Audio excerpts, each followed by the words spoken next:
Shalom, selamat kita bertemu kembali di dalam pembelajaran Sekolah Sahabat Dewasa, dan pada Sabat ini kita telah masuk di pelajaran yang kelima di kuartal yang ketiga di tahun 2021. Dan pada waktu ini bersama dengan saya 3 narasumber yang tidak asing lagi bagi kita, yaitu sahabat kita Pastor Simon Buka yang melayani di gereja ataupun di kawasan kependetaan Sikuati. Saya menyapa Pastor Simon, apa kabar? Baik, terima kasih. Ya, puji Tuhan dapat bersama-sama di dalam perbincangan Sekolah Sahabat kali ini. Dan seterusnya saya ingin menyapa pendeta kita yang bertugas di daerah kependetaan Matunggung, Pastor Frankie Bilo. Apa kabar, Pastor? Kabar baik, Elda. Ya, baik Tuhan. Ya, saya nampak senyuman itu sudah cukup memperlihatkan kepada saya bahwa Tuhan sedang beserta dengan pastor dalam pelayanan di sana. Dan kita terus saja menaiki feri langsung ke Banggi, menemukan dan menyapa Pendeta Elma John yang berada di sana. Apa kabar, Pastor? Shalom, Elda. Kabar baik. Ya, puji syukur kepada Tuhan. Mudah-mudahan talian kita pada kali ini berada dalam keadaan baik, dan kita didoakan oleh anggota-anggota gereja kita yang mendengarkan siaran ini. Dan sebelum kita teruskan Kami bersyukur kepada Tuhan karena kesempatan kami dapat mempelajari firman-Mu. Berkati kami sementara kami menelusuri pelajaran Sekolah Sahabat, pelajaran yang kelima, sehingga ini dapat menjadi asas di dalam kehidupan kami. Berkati kami, para panel dan para pendengar yang akan mendengarkan firman Tuhan. Terpuji termulia nama-Mu. Kami sembahkan doa ini dalam nama Yesus Kristus. Kami berdoa. Amin. Amin. Terima kasih Pastor Simon untuk doa pembuka sebentar tadi. Ya, saudara-saudara pendengar yang dikasihi dalam Tuhan, pelajaran Sekolah Sahabat kita yang kelima ini adalah bertajuk Marilah Kepadaku, kalimat yang keluar dari mulut Yesus sendiri. Dan untuk pembelajaran Sekolah Sahabat pada kali ini, kita lihat bahwa kita akan menelusuri kata-kata yang keluar dari mulut Yesus sendiri ketika Dia memanggil kita di dalam pelayanan. Saudara-saudara yang terkasih, di dalam Matius pasal yang ke-11, ayat yang ke-28, ayat hafalan kita berbunyi seperti ini. Marilah kepadaku semua yang letih lesu dan berbeban berat, aku akan memberi kelegaan kepadamu. Diambil daripada kitab terjemahan bahasa Indonesia. Saudara-saudara yang terkasih, inilah yang kita akan pelajari bersama pada Sabat ini, yaitu pertama, kalimat Yesus tentang aku akan memberikan kelegaan kepadamu. Pikullah yang kupasang dan belajarlah padaku, dan kerana aku lemah lembut dan rendah hati, dan jiwamu akan mendapat ketenangan. Dan seterusnya, sebab yang kupasang itu enak, dan bebanmu akan menjadi ringan. Inilah yang kita akan telusuri bersama. Dan untuk membahas subtopik yang pertama yang terdapat di dalam pelajaran Sekolah Sahabat kita ini, yaitu di dalam Matius pasal 11 ayat yang ke-27, kalimat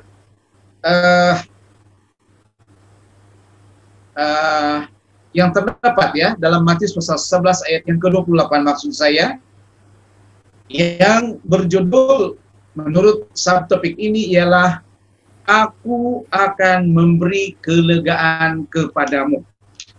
Baik, saya ingin memohon penjelasan dan juga pencerahan daripada Pastor Simon. Mengapakah Tuhan memberikan kepada kita satu tawaran, yaitu memberikan kelegaan kepada kita? Apakah yang sebenarnya kita hadapi di dunia ini, dan apakah bentuk kelegaan yang Tuhan ingin tawarkan kepada kita? Saya silakan Pastor Simon untuk memberikan penjelasan kepada kita. Silakan Pastor. Ya, terima kasih atas pengenalan tadi. Baik, di dalam tajuk Aku akan memberi kelegaan kepadamu, kita melihat apa yang Yesus katakan di sebelum ayat 28 tadi, ya, dalam Matius 11 ayat 28. Untuk dapat melihat apa yang Yesus ingin katakan melalui ayat itu, kita boleh lihat di ayat yang sebelumnya, yaitu di ayat dari 20 hingga ayat 28. Tetapi saya ingin mengambil ayat itu di dalam ayat 27. Ayat itu mengatakan, semua telah diberikan atau diserahkan kepadaku oleh Bapakku, dan tidak seorang pun yang mengenal anak selain Bapa, dan tidak seorang pun mengenal Bapa selain anak dan orang yang kepadanya anak itu telah atau berkenan menyatakannya. Kemudian ayat yang ke-28 ini menyatakan, marilah kepadaku semua yang letih lesu dan beban berat, aku akan memberi kelegaan kepadamu. Satu ayat yang begitu memberikan satu arti yang sangat bermakna, terutama bagi kita di situasi sekarang ini. Dan apa yang kita boleh lihat di sini, Yesus apabila dia mengatakan sesuatu, dia berbicara, dia tidak pernah berbicara tanpa konteks. Dan apa yang kita lihat dari ayat ini, bagaimana Yesus berhadapan dengan mereka, ya, golongan ahli agama yang memandang dia, ya, sebagai manusia biasa. Apabila Yesus menyatakan atau kemampuan dia untuk melakukan jauh, yaitu untuk membebaskan dari bebanan. Dan bebanan apa yang terbesar dalam konteks ayat ini? Dan kalau dilihat dari sana ialah bebanan akan dosa. Dan dalam bahagian ini, Yesus memperkenalkan diri dia sebagai yang mampu melepaskan manusia, melepaskan orang dari bebanan-bebanan tersebut. Dan apabila dia berhadapan dengan ahli-ahli agama orang Yahudi waktu itu, apabila dia menyatakan bahwa dia boleh membebaskan mereka daripada beban dosa, boleh mengampuni dari beban dosa, mereka menuduh Yesus sebagai memuja Tuhan. Jadi dari sana mereka tidak mengenal Yesus itu sebagai Tuhan yang mampu membebaskan mereka dari bebanan itu. Jadi apa yang Yesus mau katakan di sini, di dalam ayat yang kita telah katakan tadi daripada Matius 11 ayat 28, di sana keupayaan Yesus untuk memberikan istirahat yang didasarkan pada ketuhanan dan kesatuannya dengan Bapa. Nah, di sanalah menjadi pusat argumen di antara orang-orang uh, guru-guru agama yang ada pada zaman itu. Maksud saya guru-guru agama orang Yahudi, argumen mereka bahwa Yesus itu uh, apa dia bukan sepatutnya tidak menyamakan diri dia dengan Tuhan. Baiklah, di dalam merespon kepada panggilan Yesus untuk marilah dan aku akan memberi kelegaan kepadamu, sebenarnya kita boleh melihat ada 3 golongan manusia untuk merespon kepada aku akan memberi kelegaan, ya. Marilah datang kepadaku, kata Yesus. Jadi apa yang kita boleh lihat sini, lebih kurang ada 3 jenis orang yang merespon. Yang satu mengenal begitu saja, mengenal Yesus secara luaran seperti guru-guru agama. Yang kedua, menerima Yesus tetapi tidak menyerahkan beban pada Yesus. Dan yang ketiga, menerima dan mengenal Yesus serta menyerahkan seluruh beban kepada Yesus. Jadi saya lihat ini adalah antara inti untuk bahagian yang saya ingin jelaskan dari bahagian ini. Ya, terima kasih. Terima kasih Pastor Simon untuk penjelasannya tentang aku akan memberi kelegaan kepadamu. Tentu sekali kita sebagai umat Tuhan pada hari ini, apabila kita mendengar kata-kata Yesus ini, kita akan merasa ini adalah satu panggilan yang mulia yang sepatutnya kita berikan respon secara positif. Baik, kita terus kepada subtopik yang kedua. Di dalam subtopik yang kedua ini disebut pikullah kuk yang kupasang. Ya, sebentar tadi di dalam kalimat pembelajaran sekolah Sabat di subtopik yang pertama, Yesus mengatakan, aku memberi kelegaan kepadamu. Tetapi di dalam subtopik yang kedua pula, pikullah kuk yang kupasang dan belajarlah daripadaku. Pikullah kuk yang kupasang. Jadi kalau kita lihat macam sedikit bingung. Biasanya seorang yang sudah lelah tidak akan dibiarkan memikul kuk lagi atau bebanan lagi. Tetapi di dalam hal ini Yesus mengatakan pikullah kuk yang kupasang. Jadi untuk melepaskan diri kita dari rasa kehairanan, mari kita dengarkan penjelasan dari Pastor Frankie. Dipersilakan. Oke. Selamat hari Sabat semua. Oke. Apa maksud pikullah kuk yang kupasang itu?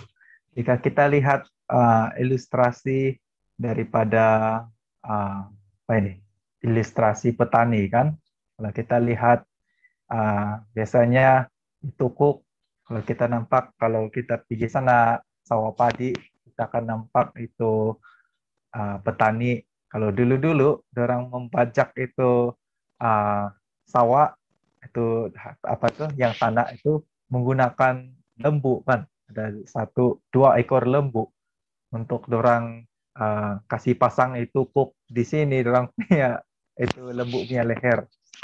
Biasanya itu kuk itu diletakkan di sini, leher itu leher kata, atau kalau bahasa Indonesia pundak.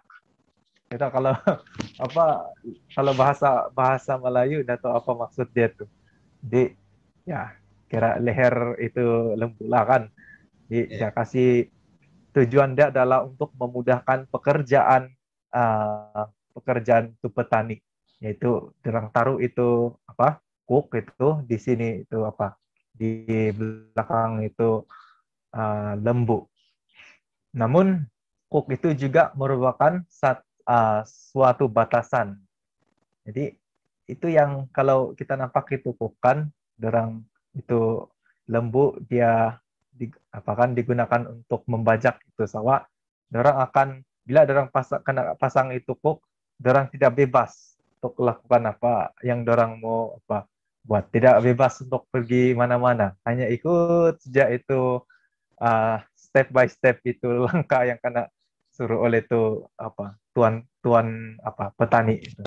Jadi itu harus melakukan apa yang diinginkan oleh pengawasnya ataupun itu petani.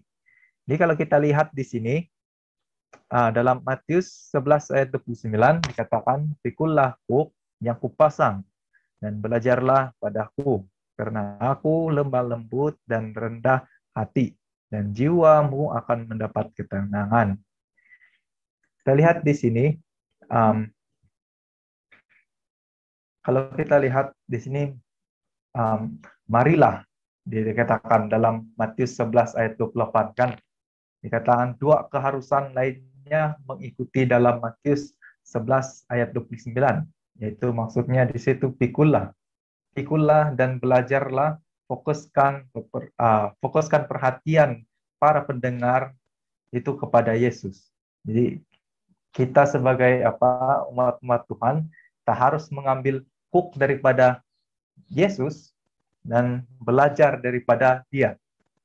Seperti ilustrasi yang kita sudah dengar sebentar tadi, itu lembu kan, itulah kita fokus dan mendengar apa yang sudah Yesus katakan di dalam kehidupan kita. Kita ambil itu kuk Dia dan kita belajar daripada Yesus. Dan saya ingin uraikan lagi supaya kita semua dapat ide ataupun sedikit ataupun penerangan yang lebih lanjut. Dikatakan di sini hubungan intim dalam kealahan antara Bapa dan Anak yang sudah intim dalam Matius 11 ayat 25 hingga 27 ini menawarkan ilustrasi yang luar biasa yang dapat menjelaskan kiasan kuk dalam ayat-ayat ini. Baik Bapa dan Anak bekerja bersama-sama untuk menyelamatkan umat manusia. Nah, kita lihat di sini Bapa dan Anak itu mereka bekerja sama kan untuk menyelamatkan siapa? Menyelamatkan umat manusia. Jadi sementara kuk ini adalah simbol ketundukan, simbol tunduk gitu. Jadi kuk juga merupakan metafora yang menggambarkan tujuan yang bersatu. Kita ini tunduk kepada kuk yang Tuhan sudah berikan dan menerima tugas yang Dia berikan kepada kita untuk memberkati orang-orang di sekitar kita. Jadi kita tidak membawa kuknya ini. Kita dipasang kuk padanya karena kuk yang sudah kita pakai ini sungguh enak dan bebannya ringan. Jadi apa yang saya mau katakan di sini, kita tidak membawa kuk yang sudah Tuhan berikan kepada kita. Jadi kita dipasang kuk itu, Tuhan sudah pasang kuk sama kita, karena kuk itu adalah sungguh enak dan bebannya pun ringan untuk kita.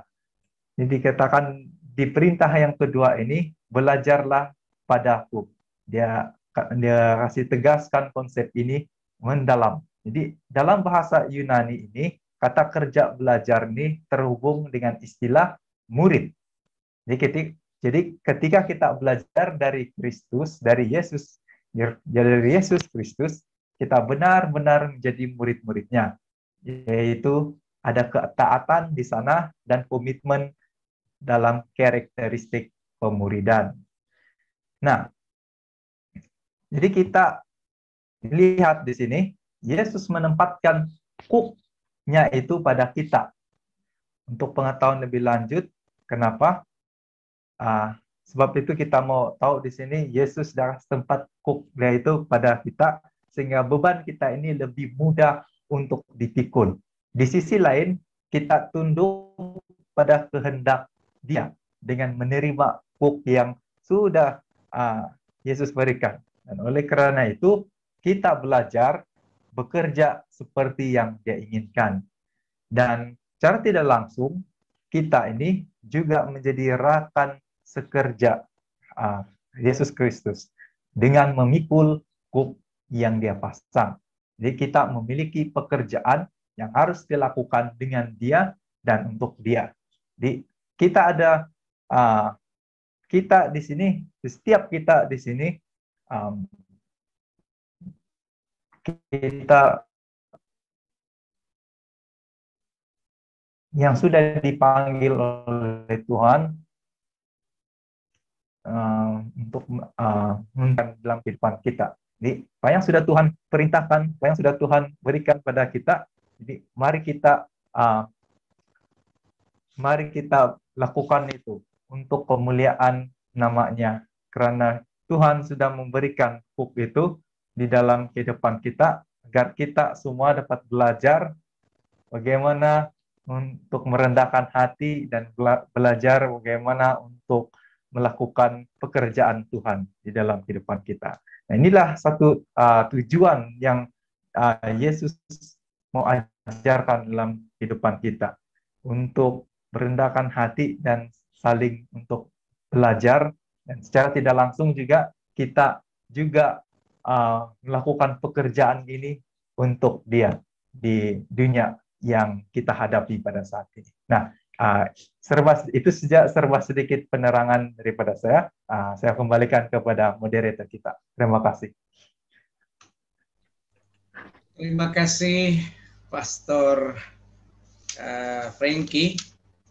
Nah, kuk yang Tuhan pasang kepada kita itu jauh lebih ringan daripada bebanan dosa dan segala bentuk bebanan yang kita alami di dunia ini, ya. Dan kuk itu hanya kita rasakan ketika berada di dunia yang berdosa ini. Saya pikir kalau di surga nanti tidak ada kuk, sudah ya, Pastor. Baik, kita pergi kepada pelajaran subtopik yang seterusnya, yaitu dengan tajuk sebab kuk yang kupasang, sebab aku lemah lembut dan rendah hati, ya. Lemah lembut dan rendah hati. Ya, di dalam Alkitab dituliskan bahwa Yesus memiliki sifat yang sangat baik ini, yaitu lemah lembut dan rendah hati. Dan apakah sebenarnya intipati pada bahagian hari Selasa ini? Saya persilakan Pastor Elma untuk memberikan penerangan kepada kita semua. Silakan Pastor Elma.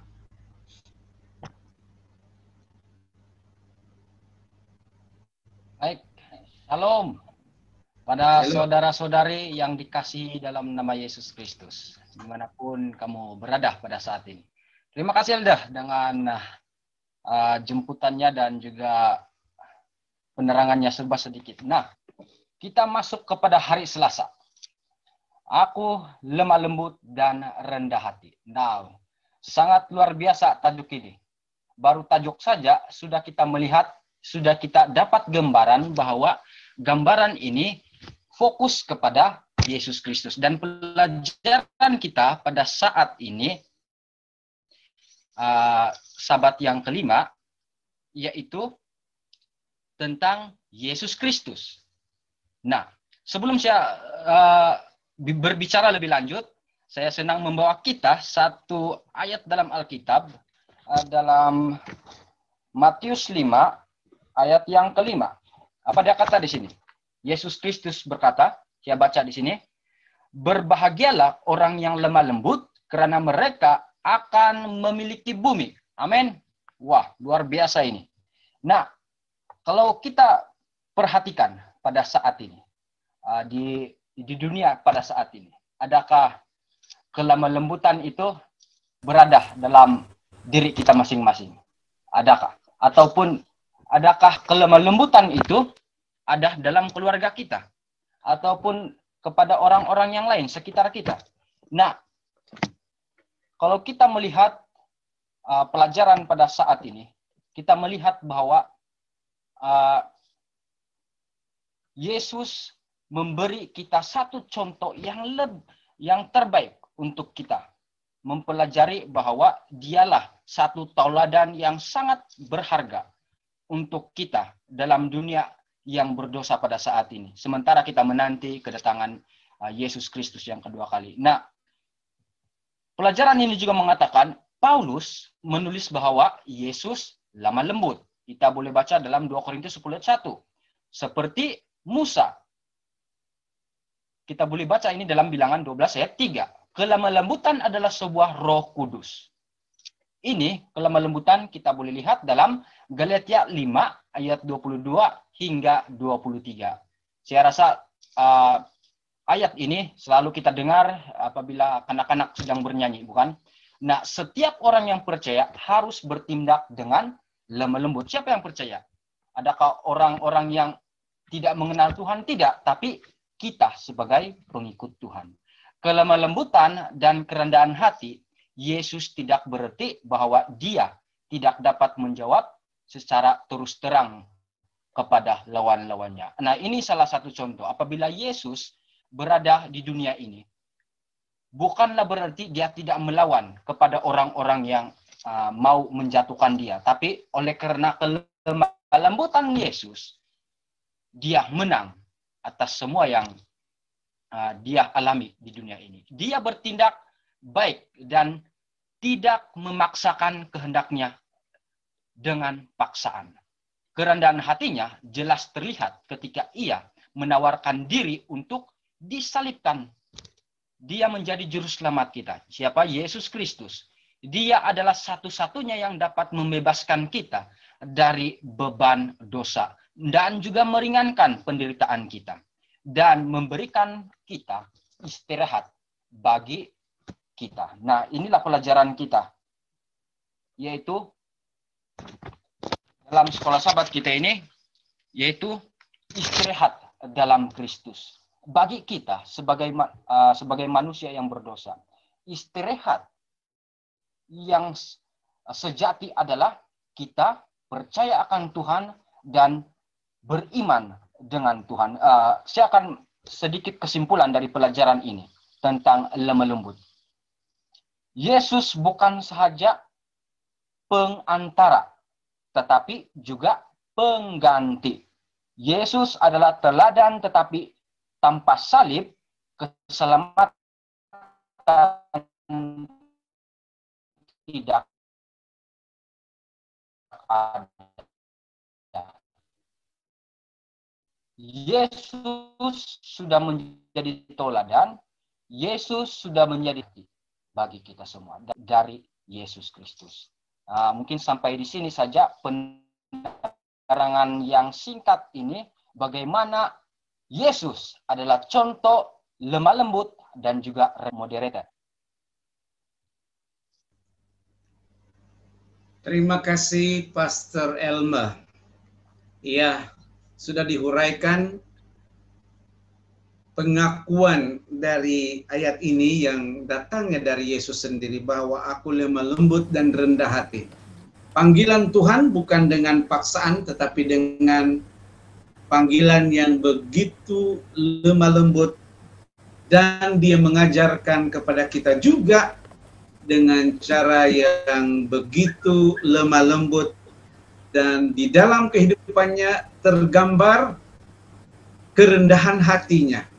Dan Pastor Elmo katakan tadi, bukti dari segalanya atas kelemah lembutan dan kerendahan hatinya, dia sanggup memikul dosa manusia sehingga dia mati di kayu salib bagi kita. Terima kasih Pastor Elmo sekali lagi. Dan setelah kita mendengar penjelasan ya tentang aku memberi kelegaan kepadamu, pikullah kuk yang kupasang, dan aku lemah lembut dan rendah hati. Di dalam pelajaran yang seterusnya, subtopik yang seterusnya yaitu hari Rabu, disebutkan kuk yang kupasang itu enak. Ya, konteks enak di dalam pelajaran ini mungkin merujuk kepada suatu hal yang istimewa yang hanya Yesus yang boleh berikan. Mari kita persilakan sekali lagi Pastor Simon untuk menjelaskan kepada kita sebab kuk yang kupasang itu enak. Silakan Pastor Simon. Ya, terima kasih. Kalau kita lihat perkataan kupasang itu enak, sebab kuk yang kupasang itu enak. Saya ingin membawa perhatian kita direct kepada Yesus. Apabila Yesus mengatakan sebab kuk yang kupasang itu enak. Apabila Yesus bercakap tentang kuk, kita sekarang tentang yang dinyatakan oleh Pastor Frankie tadi, yaitu kuk yang dipakaikan kepada hewan yang digunakan untuk membantu petani membuat kerja di ladang. Tetapi apabila Yesus menggunakan istilah kuk, saya percaya itu akan diarti bila dia tujukan kepada para audien, ya, terutamanya orang-orang Yahudi, mereka paham kuk itu adalah tentang hukum. Ya, kuk itu mengenai hukum. Dan apabila orang-orang Yahudi mendengar tentang kuk, mereka memahami tentang hukum yang diajarkan oleh para guru-guru agama orang Yahudi. Dan tentunya mereka merasa bahwa hukum yang diajarkan oleh guru-guru agama orang Yahudi itu sangat membebankan mereka. Ya, sangat membebankan mereka. Dan tidak memberi kelegaan. Ya, salah satu daripada keterangan dalam tulisan Nurul Nubuat menyatakan bahwa agama orang Yahudi itu bukan memberikan kelegaan, tetapi memadamkan api semangat yang tersisa dalam kehidupan mereka, dalam kerohanian mereka. Jadi apabila Yesus memperkenalkan diri dia yang boleh memberikan kelegaan, ya, dalam penjelasan saya tadi, ya, di sini Yesus menyatakan kuk yang kupasang itu enak. Jadi apabila Yesus katakan kuk yang kupasang, ada satu jenis hukum yang diajarkan oleh Yesus yang memberikan rasa yang enak, ya.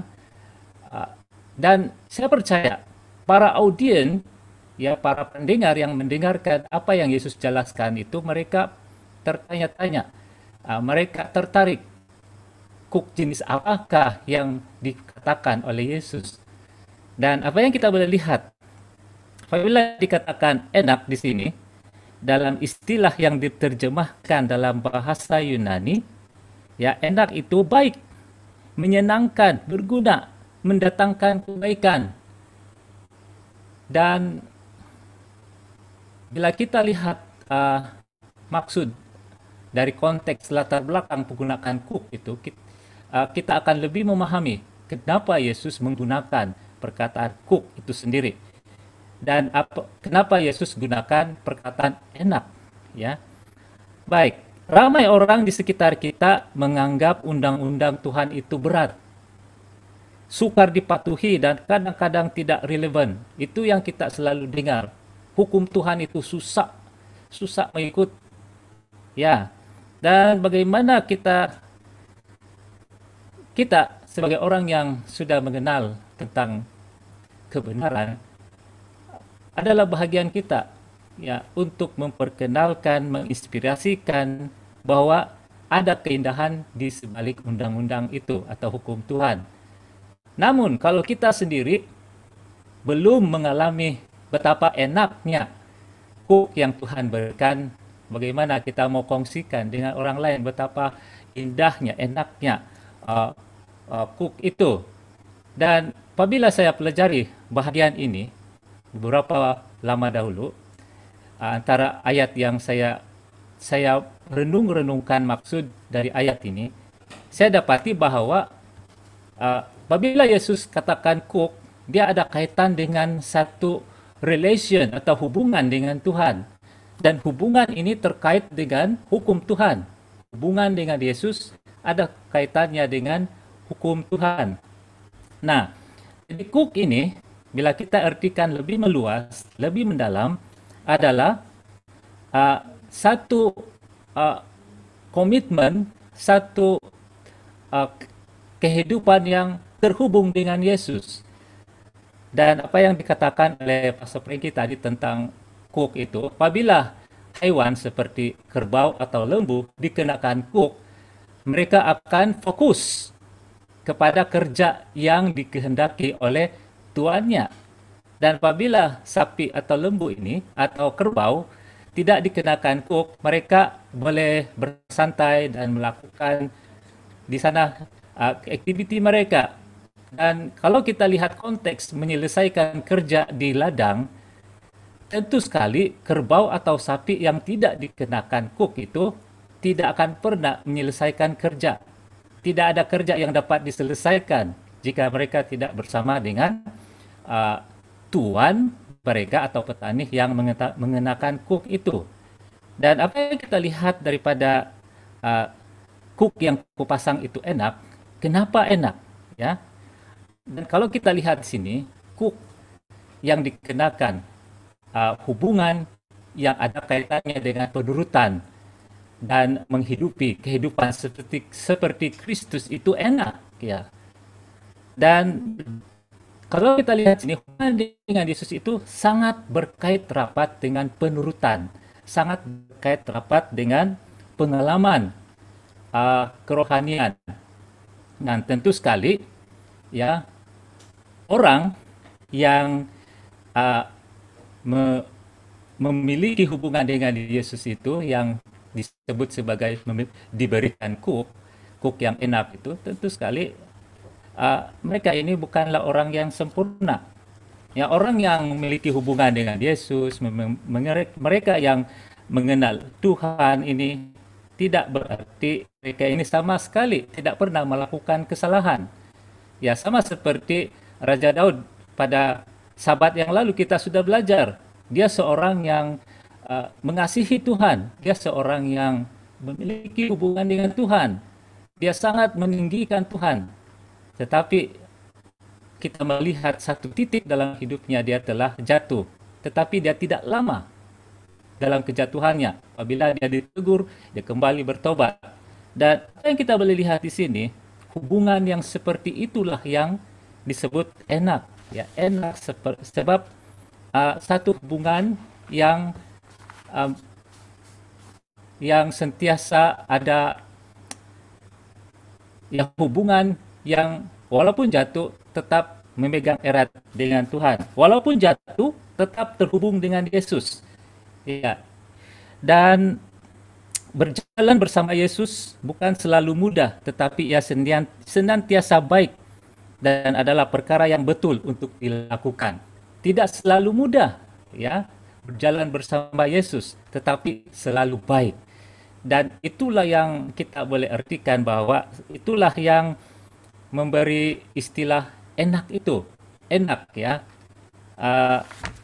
Karena walaupun dalam pengalaman tersandung, jatuh, kita dapat bangun dan terus berjalan di sisi Yesus, di sisi kita, Tuhan di sisi kita. Nah, jadi menuruti Tuhan itu baik, penurutan itu baik. Ya, kalau kita lihat dalam konteks kita sekarang, mematuhi SOP itu baik. Ya, apabila tidak mematuhi SOP, oleh karena pandemik ini ramai yang terjangkit dengan COVID-19. Ya, banyak orang tidak suka diatur oleh SOP. Tapi oleh karena tidak ikut SOP, maka semakin susah, ya. Jangkitan semakin meningkat. Jadi saya percaya apabila kita mematuhi, menuruti hubungan, memikul kuk, ya, hubungan kita dengan Yesus itu terkait dengan penurutan dengan Tuhan. Ya, satu keindahan, satu penurutan itu adalah yang memberikan kita benar-benar memberikan istirahat dalam hidup kita. Dan itulah salah sedikit yang saya dapat jelaskan untuk bahagian hari Rabu ini. Ya. Terima kasih. Saya kembalikan kepada moderator. Terima kasih kepada Pastor Saibon. Ya, enak bersama dengan Tuhan, bekerja bersama dengan Tuhan, dan menanam bersama dengan Tuhan, menuai bersama dengan Tuhan. Itu satu pengalaman yang enak, yang tidak kita akan rasakan di tempat yang lain, kecuali di dalam Yesus Kristus. Baik, kita pada pelajaran kali ini sebenarnya kita tertumpu kepada perumpamaan tentang pengurusan menanam sesuatu di ladangnya, yang mula dengan membajak, dan sesudah membajak baru ditanam dan sebagainya. Dan biasanya kuk itu dipasang pada sepasang lembu ataupun binatang yang sudah dilatih, dan kemudian dipasang kuk, dan dia akan bersama-sama dengan tuannya untuk melaksanakan pekerjaan itu. Baik, jarang kita melihat kuk dipasang hanya pada satu lembu, pada seekor lembu saja, tapi biasa kuk dipasang pada dua lembu yang bekerja bersama-sama. Baik, di dalam pelajaran hari Kamis, bebanku pun ringan, atau bebanmu pun menjadi ringan. Baik, kita kepada Pastor Elma sekali lagi. Beban yang ringan ini merujuk kepada bagaimana, apakah ianya Tuhan maksudkan untuk sesama anggota, ataupun Tuhan sendiri yang akan memakai kuk yang satu lagi untuk pekerjaannya. Baik, ada dalam huraian pada hari Kamis. Silakan Pastor Elma untuk memberikan penjelasan kepada kita.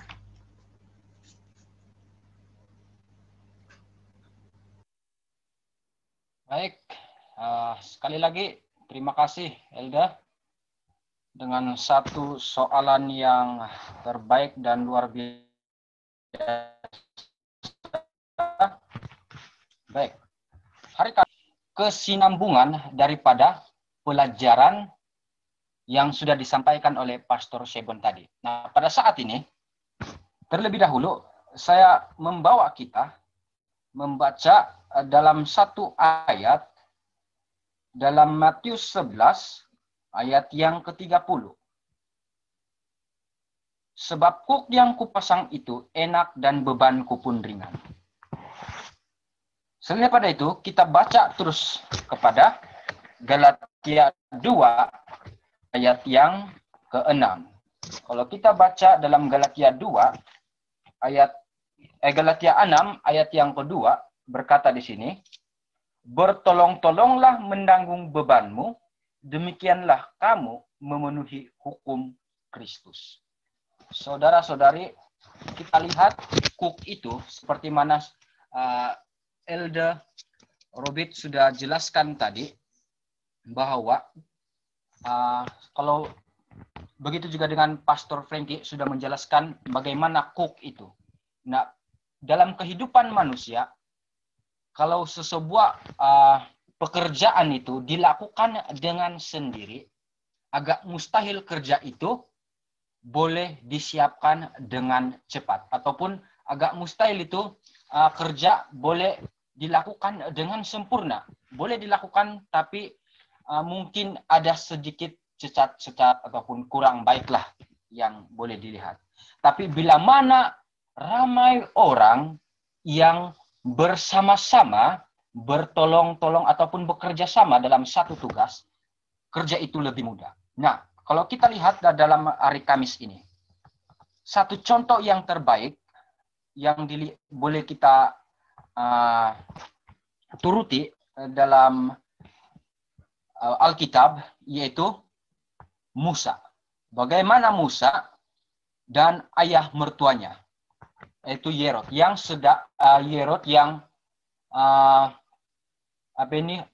mengajar Musa untuk berbagi beban dengan orang lain. Maksudnya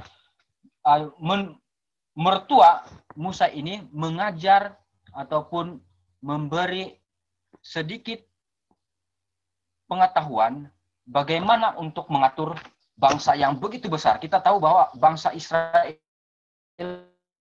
pada zaman dahulu sangat besar apabila mereka dari Mesir pergi ke tanah perjanjian itu. Dan agak sukar apabila Musa itu hanya melakukan memimpin bangsa Israel itu dengan sendiri, tapi apabila mertuanya mengajar untuk bagaimana mengatur, menstruktur bangsa ini, dan jelaslah bahwa bangsa ini boleh diatur dengan baik apabila sudah diberi atau mertua dari Musa ini sudah mengajar Musa bagaimana untuk mengatur bangsa yang begitu besar ini. Nah, dalam kehidupan kita, seperti mana saya sudah katakan tadi, dalam gereja kita kalau hanya seorang saja yang berjalan, tiada anggota-anggota yang lain, ataupun tiada belia, ataupun tiada kanak-kanak, hanya seorang saja yang jalan, agak mustahil gereja itu akan bertumbuh dengan baik. Tapi bila mana semua anggota, tidak kiralah anggota itu ada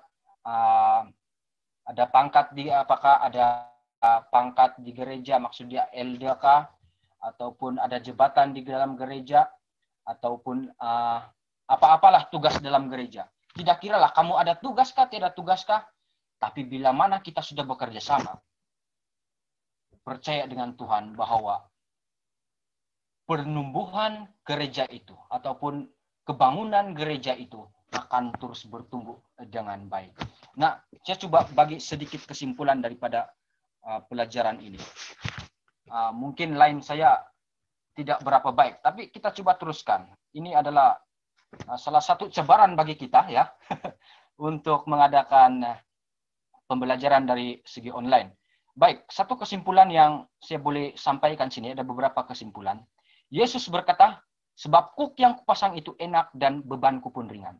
Itu pertama, Yesus berkata.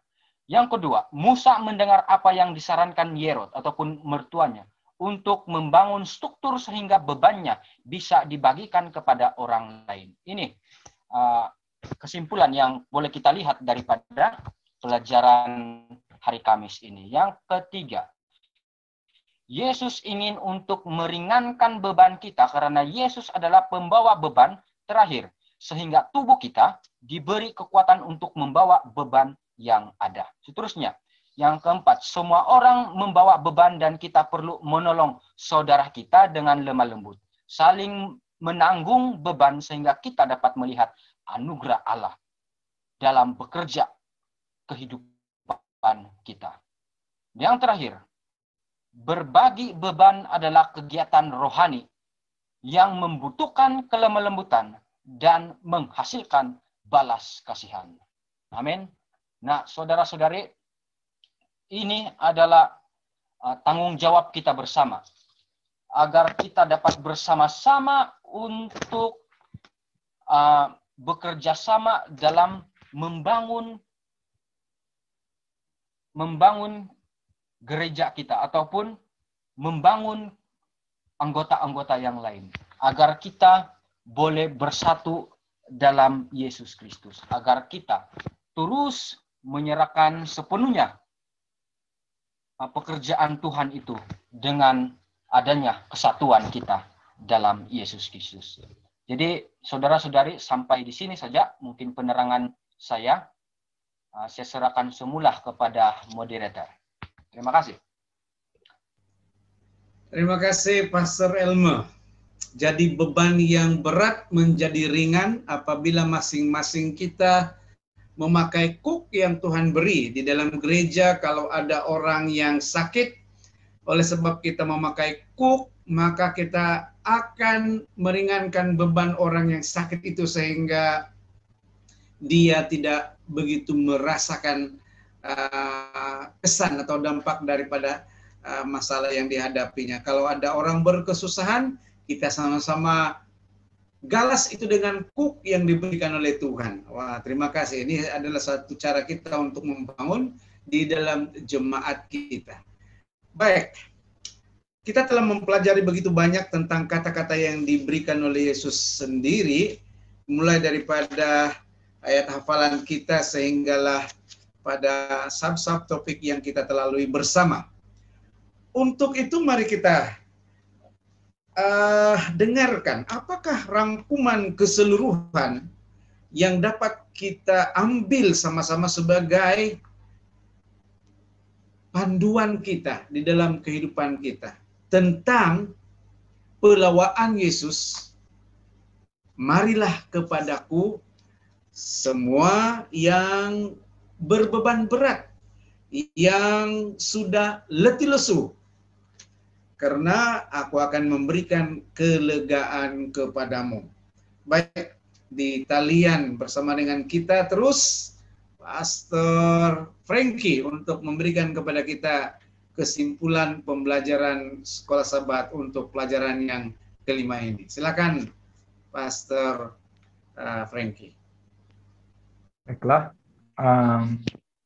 untuk rangkuman ataupun kesimpulan pada pelajaran Sekolah Sabat kita pada pelajaran yang kelima ini, ada dua pertanyaan, ada dua soalan dikatakan di dalam penerangan ini. Soalan pertama berbunyi, bolehkah Anda memikirkan sesuatu dalam hidup Anda yang akan membuat Anda tidak berserah sepenuhnya kepada Yesus? Itu soalan yang pertama. Soalan yang kedua, adakah sesuatu yang menghalangi Anda untuk datang kepadanya? Jadi inilah dua soalan ini yang seringkali bermain di pikiran kita, yang bermain di dalam kehidupan kita, yang seringkali kita pikirkan di dalam hidup kita, yang menjadi penghalang untuk kita untuk lebih dekat kepada Tuhan. Jadi di sini kita melihat, saya kasih ringkas di sini, ya ada terdapat ramai orang yang berpendapat bahwa mereka tidak dapat datang pada Kristus kecuali mereka pertama-tama bertobat dari dosa-dosa mereka dan melepaskan kebiasaan buruk mereka. Hakikatnya adalah bahwa kita datang pada Yesus dalam keadaan kita dengan segala kesalahan kita, terseksa oleh rasa bersalah, dan dibelenggu oleh kelemahan daging kita. Nah, jadi apabila kita datang kepada Yesus, datang jumpa Yesus, Yesus menerima kita dengan tangan yang terbuka. Dan Yesus memberikan kepada kita karunia untuk bertobat. Yesus menerima pengakuan kita.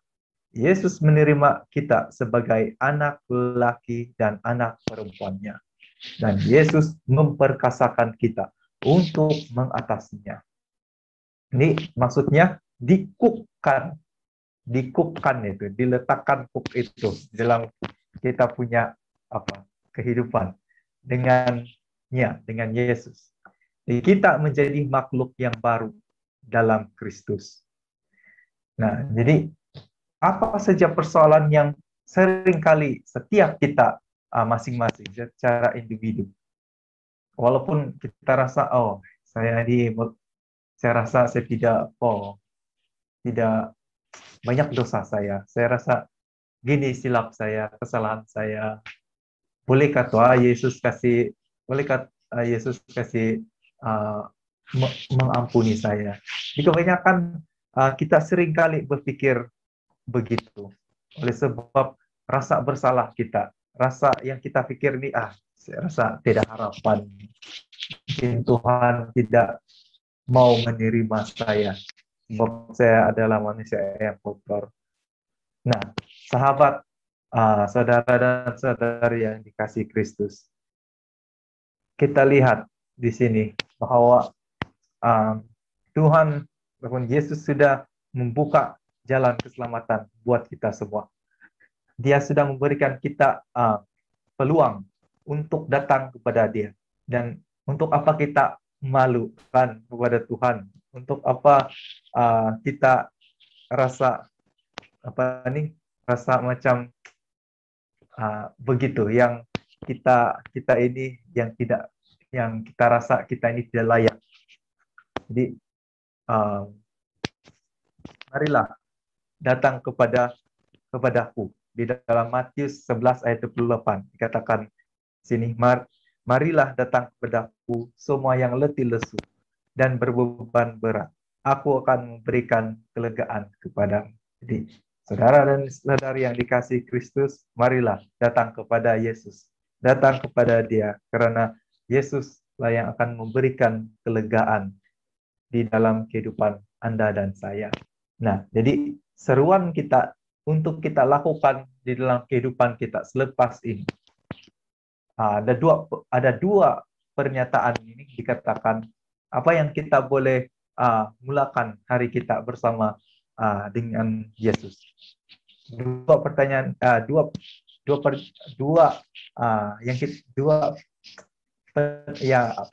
Pernyataan yang kita boleh lakukan dalam kehidupan kita ialah, Yesus, pada hari ini saya datang kepadamu.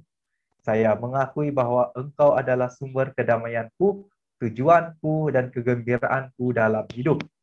Saya menyerahkan kehendakku kepadamu pada hari ini dan meletakkan semua rancanganku pada kaki-Mu.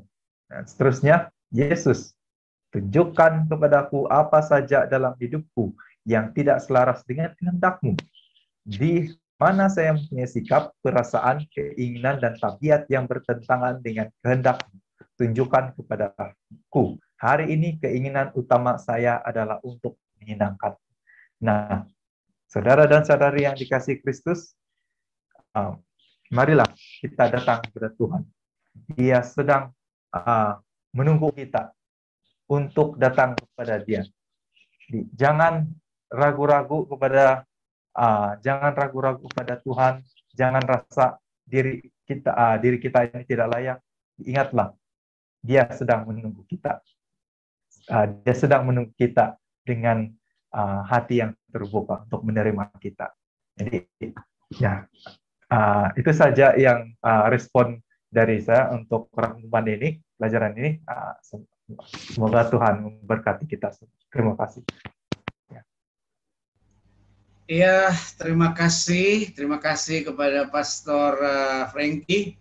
Rangkuman telah pun diberikan dan saya menyatakan bahwa apa yang Pastor telah sebutkan tadi itu adalah secocok benar dengan komen Ellen G. White yang terdapat dalam SD Bible Commentary, dan saya tidak akan membaca kalimat itu lagi karena telah pun dijelaskan oleh Pastor Frankie sebentar tadi.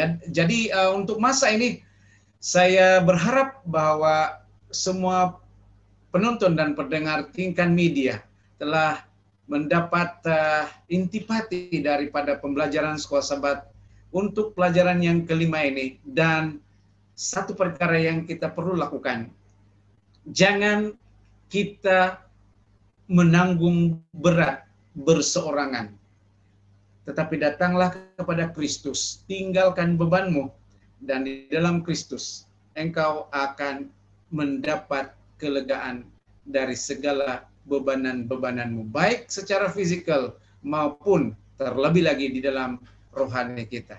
Mari kita bersatu di dalam doa untuk menutup pembelajaran Sekolah Sabat kita. Kita berdoa bersama-sama. Bapa surgawi kami yang penuh dengan kasih dan kemuliaan, Engkau telah memberikan kami pelajaran yang begitu indah pada kali ini, sehingga kami mengerti dan kami memahami mengapa Tuhan memanggil kami yang letih dan lesu dengan berbagai beban dosa di dalam dunia ini. Sebab Engkau ingin memberikan kepada kami keselesaan dan kehidupan yang lebih baik. Dan jauh daripada itu, Engkau mau membawa kami ke dalam perhentian yang kekal ketika kami bersama-sama dengan Engkau di dalam kerajaan sorga. Terima kasih oleh sebab Engkau telah mengutus ketiga-tiga pendeta ini untuk menyertai pembahasan pelajaran Sekolah Sabat kali ini, dan biarlah Engkau juga memberkati seluruh para anggota jemaat dimanapun mereka berada, sehingga apa yang mereka dengarkan dan saksikan melalui pembelajaran secara online ini, maka mereka juga turut mendapat berkat yang istimewa. Terima kasih Tuhan untuk penyertaan-Mu. Terima kasih juga untuk kasih-Mu yang begitu besar.